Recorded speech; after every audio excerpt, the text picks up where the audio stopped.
On Press Perspective today, we tell you about spontaneous neighborhood gatherings for potato parties and the warm welcome to BTS from the President of Mexico.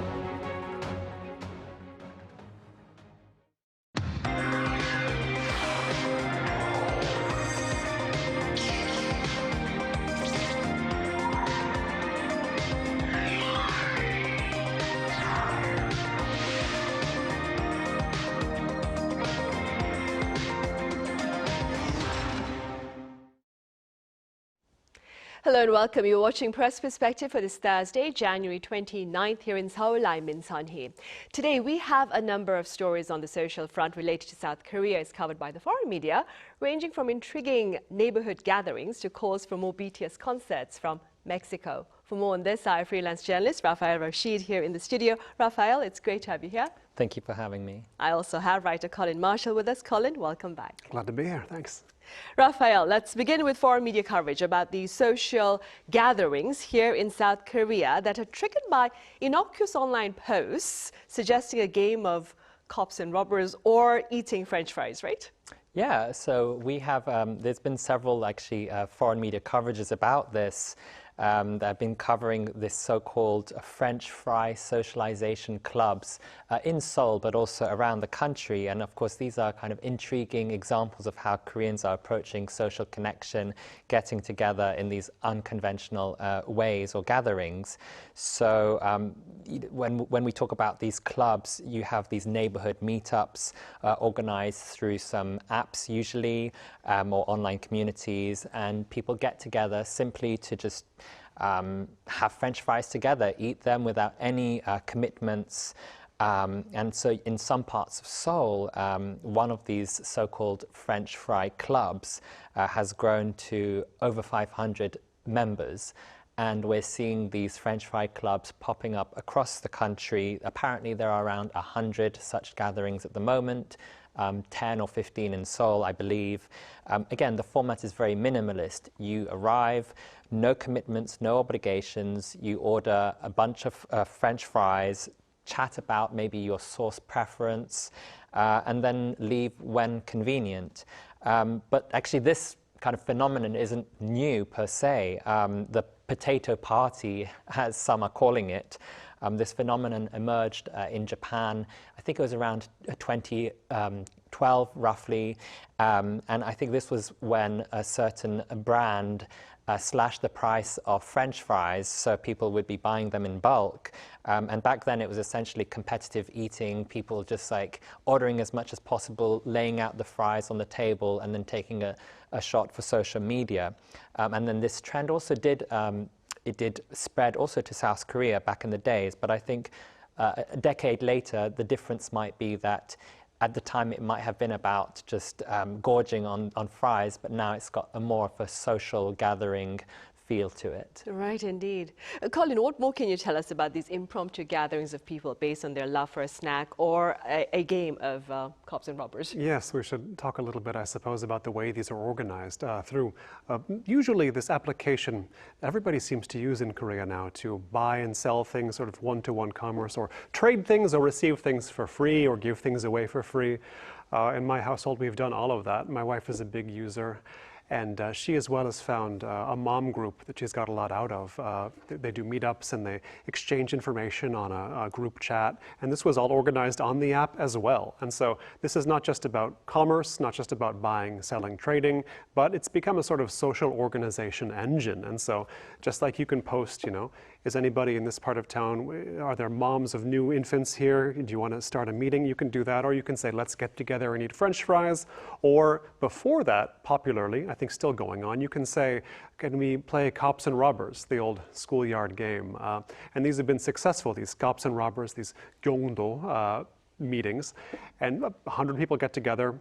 Could be in Seoul, could be somewhere else in Korea, and they form their groups, cops and robbers, and one chases the other, and it's just like they used to do on the school grounds during recess. And I was watching a video of one participant filming himself talking about the experience while doing it, and he was saying, oh yeah, this is just like going back to elementary school. He was very excited by it. You can tell people were exhilarated doing this. They're in their 20s and 30s. They're not kids. Although the standard of maturity has fallen a lot in recent decades, they're definitely adults, and they're sort of going back to childhood.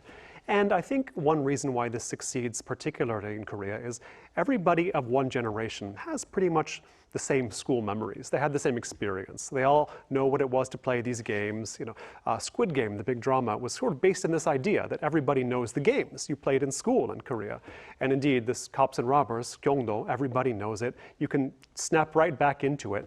And everybody knows the sort of explicit and tacit rules of the game, whether it be the game itself or sort of socially surrounding it. So the idea of meeting up with 100 strangers and playing a schoolyard game, I think in the US, not so many people would be into it, partially because the density is not enough in most areas of the US to make this possible logistically, but also because the lack of a shared culture or the lack of guaranteed shared acculturation just would make it hard to do. And people are scared of each other here, they're more scared of each other there. And there's a sort of lack of common ground sometimes. So you do see a Korean quality to this, why this works so well or has spread so far in Korea. But as well, there's the matter of locality. And these apps are based around where you are. You can do your trading in your part of town, like your gu of the city, a district of Seoul, or wherever it happens to be. There's a range of people who there's a range of who sees your post, who can respond to it, geographical range. So in a way, this is also a reunion with the physical world, you could say. Much talk is held about sort of how kids or 20-somethings or 30-somethings in Korea and elsewhere, but especially in Korea, seem to have been moving their whole lives online, just existing in this bubble where they stay home, stay online, get delivery food through the apps, and they never engage with the outside world, never with actual physical extant people. But now you can see, oh, there is a hunger for that. You can sense that in this, whether it's eating French fries or playing Cops and Robbers or whatever else, getting out into the physical, concrete world, interacting with people in a social space is something that maybe these users, these frequent attendees of these meetings, have been missing. Right, and I wonder, Raphael, what more has been shared about the reasons behind the popularity of these gatherings? Yeah, I think these gatherings have been popular online and in Korea for multiple reasons, but I think especially these days, one of the main reasons that's been cited is that, especially by observers, is talking about kind of post-pandemic social patterns. Of course, following COVID isolation, we had informal dinner clubs that emerged globally where strangers would get together simply to just talk and eat together without any agenda or obligation. And these formats offer what some researchers have described as simple, no-pressure environments, again, for social connections without commitments. Beyond just showing up, no performance required whatsoever. And I think, like Colin has mentioned, in Korea we have a lot of these apps that facilitate these connections, and I think it fits alongside, facilitating neighborhood connections, and of course it's all online, but I think these apps definitely facilitate meeting offline as well. Right. Broadly speaking, Colin, and keeping in mind the popularity of these gatherings, what do you propose to ensure perhaps a more mature manner of seeking to indulge in these activities? Of course, part of the appeal is the lack of maturity, or the sort of break from maturity one gets by gorging on French fries and French fries alone, or playing Cops and Robbers in the park. But yes, there have been some complaints about what a nuisance it can be when 100 people are running and chasing each other, or when you're taking up half of a McDonald's or more, filling the table with fries. So fair enough in those cases. One can choose the locations perhaps more wisely. Seoul is a big city. It has parks, it has spaces, but some of them are more amenable to this sort of thing than others, and certain hours as well are more amenable than others. You might choose the off hours of McDonald's to gather and eat your fries rather than peak times, say. But there's also the aspect, I think, if I look at how these meetings tend to work, of, as I say, the locality of these apps. And I do think these groups, these French fry meetings or these these cops and robbers clubs or running clubs, whatever it might be, do have some economic power they can use to direct toward the community itself. You know, McDonald's doesn't need your business. I'm sure they're not unhappy to serve 50 orders of fries, but there are perhaps other restaurants locally owned and operated that could use it more. Maybe a group like this could make the difference between success or failure in the case of some of these smaller businesses. Or, you know, if you have a running club, it feels like going to Starbucks afterward is natural, almost default, but there are many other cafes in Seoul, as you well know, who could benefit from having that regular business as well. So I think there's some good that could be done as well by these groups if they keep their economic activity local, to go with the sort of nature of the operation itself, nature of the organization. Right, definitely something to think about. Raphael, let's now move on to another story of much interest. Mexican President Claudia Sheinbaum, she's called on K-pop sensation BTS to hold more concerts in Mexico. Could you tell us a bit more about this request? Yeah, I mean, it's not every day that you hear a president of a foreign nation basically putting out a plea to the South Korean president to bring BTS concerts to Mexico, and that's exactly what happened. Just earlier this week, Mexican President Claudia Sheinbaum requested to President Lee Jae-myung to arrange additional BTS concerts in Mexico, and even sent a diplomatic letter, apparently, to her Korean counterpart. She said in a press briefing earlier this week that there were around 1 million young people in Mexico who have been trying desperately to buy these tickets, but there were only some odd 150,000 or so available. Of course, BTS has scheduled to have 3 concerts in Mexico, I believe sometime in early May, as part of their massive Arirang tour, comeback tour. Of course, BTS will be releasing their new album later in March. And the ticket situation in Mexico has also sparked a little bit of controversy. Mexico's consumer watchdog has reportedly launched a formal investigation into these ticket vendors online and also resale platforms, looking into what they call abusive and disloyal practices during ticketing processes. And also now you have the secondary market where you have tickets worth several $100s now selling for thousands and thousands. So apparently many people in Mexico are not very happy about what's going on there, but I'm sure this will be a common trend around the world. BTS, of course, are embarking on this really massive world tour at the moment. The new album Arirang will be releasing in March, on 20th of March. And there will also be a free concert apparently in Seoul, plus or minus those days, and we'll also be going to North America as well. But I think the scale of the demand in Mexico specifically appears to be prompted by this sheer demand for the tickets. And now we have diplomatic intervention with the president trying to get President Lee Jae-myung to react. I'm not too sure what can actually be done. I guess we'll have to see over the coming days. But it's really flattering, though, to have the president of one country reach out to her counterpart here in the country to call for more K-pop concerts. Colin, do you suppose this is tangible evidence of the power of culture, then? Yes, you can really see in a country like Mexico a sort of changing of the guard of globalized East Asian popular culture, shall we say. And in my experience, 15 or so years ago, if you had asked, in what country is Japanese pop culture the most popular, the most sort of fervently embraced? And I would have to say it's Mexico, at least in countries outside of Asia. You go to areas like, in Mexico City, there's this vast open-air black market, call it what it is, Tepito, a place they tell you not to go as a visitor, but it's very fascinating. When you went there in those days, there'd be tables with just nothing but Japanese pop music, Japanese animation, all pirated. None of them were legal copies for sale, but you could get everything that existed. And nowadays, if you go there, if you go to Tepito, you're going to see a lot of Korean dramas, movies, K-pop. It's all going to be there. Again, none of this is what Korea itself is making money from, but when you look at it, something like the BTS World Tour that's going there. They have a huge stadium in Mexico City.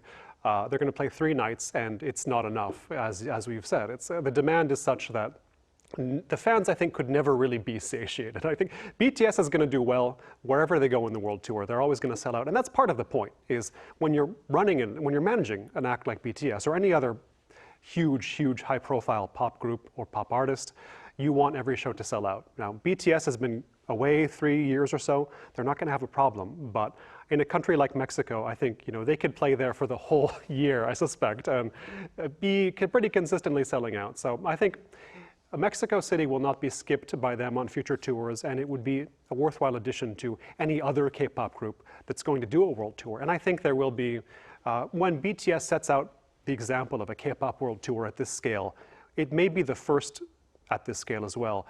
This will be a benchmark, as they say in Konglish, and I think plenty of other K-pop groups will, benchmarking BTS, spend some time in Mexico City. Right.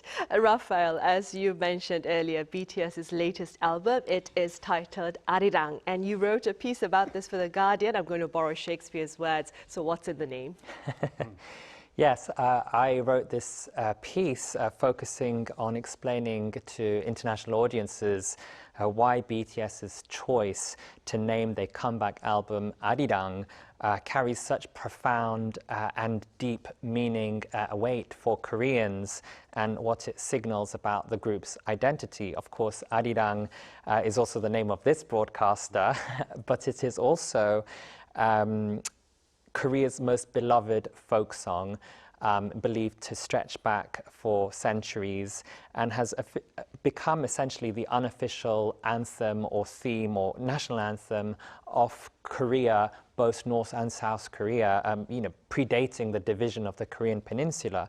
Again, it is believed to go back centuries, with dozens of regional variants, with thousands of different recorded verses, all built around a simple but also very adaptable melody that allows anyone to sing it or contribute their own lyrics, bring their own story into Arirang to express anything from personal sorrows to even collective resistance.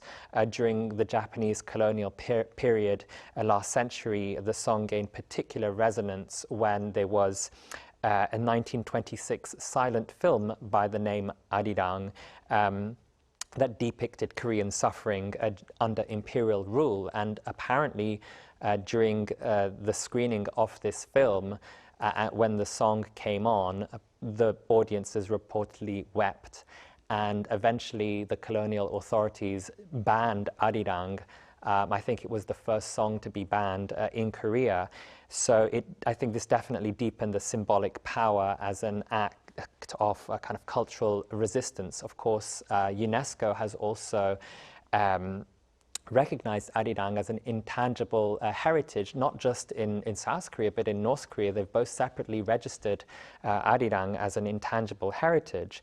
And I think in this piece that I wrote, I wanted to emphasize that while I think many K-pop acts these days, I think they deliberately cultivate international personas and images to maximize their global appeal. And when you see a K-pop act, sometimes I don't really think there's anything Korean about them. It's just a lot of aesthetics, but it could technically be in any other country.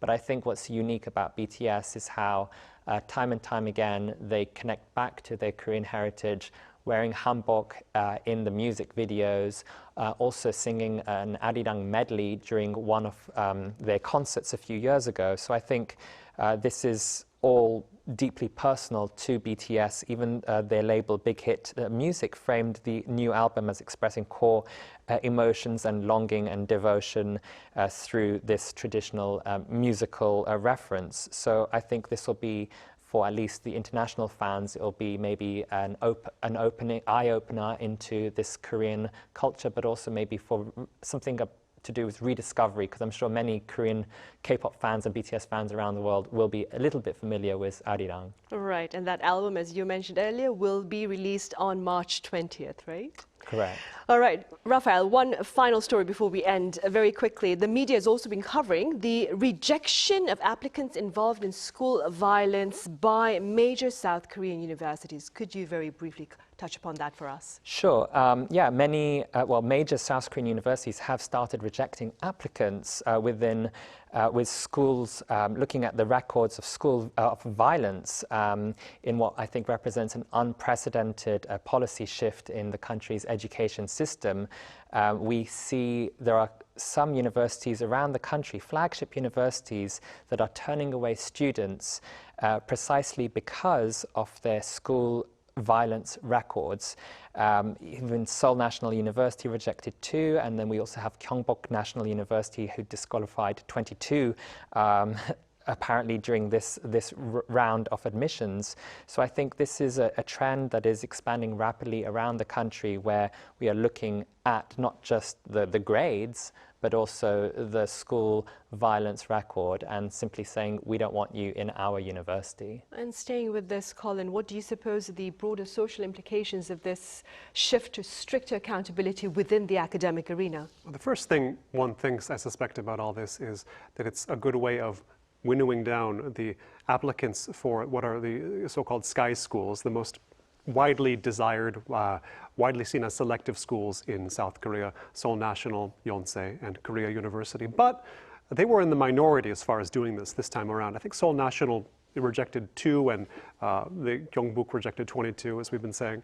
So the fascinating thing to me is that it's happening so much in Gyeongbuk University down in North Gyeongsang province, and I'd like to know a little more about what's going on down there to cause the shift. But education universities as well are planning on doing this, so you can understand why. An education university doesn't want students who have had this sort of record in their past, but I think this will be across the board at some point soon, because the supply of college applicants and the number of universities, I mean, the demand for college outstrips the supply, and especially for the most selective colleges. So this could be another way of making, I suppose, the competition yet more intense, but at least not in a purely academic way. It doesn't involve more cramming for tests, just sort of behaving yourself, and I think we can all agree on the importance of that. Right, just being a good person then. Indeed. All right, I'm afraid that's all the time we have. Colin, as always, thank you so much for your insights. Thank you. Raphael, thank you very much for your time and your thoughts. Thank you very much. Right, on that note, we end this edition of Press Perspective. We return same time tomorrow, so do join us then. As always, thank you for now.